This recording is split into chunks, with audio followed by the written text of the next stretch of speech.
Bisan sa risgo sa ilang trabaho, gipasalig sa City Disaster Personnel sa Mandaue nga padayon silang mihimo sa ilang hugot nga pagpatuman sa kampanya kontra COVID-19. Samtang daghang mga personel ang napaubos sa quarantine. Ang report ni Nico Cirino. Sa higayon nga makumpirmar ang positibong kaso sa COVID-19 sa Mandaue, daling muhimo og aksyon ang CDRRMO pag-decontaminate sa Panimay.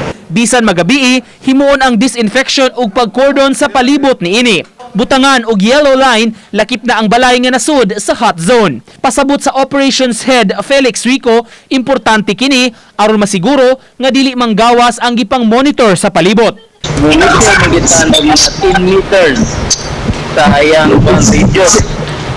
10 meters, na siya itawag na so hot zone.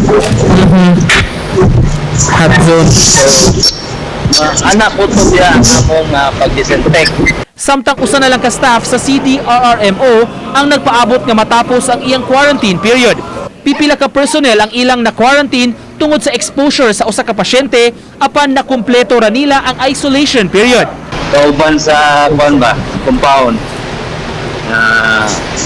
Nag-positive yun. Positive yun sa COVID. Dool man guys sila. So it means nga first generation contact kit sila.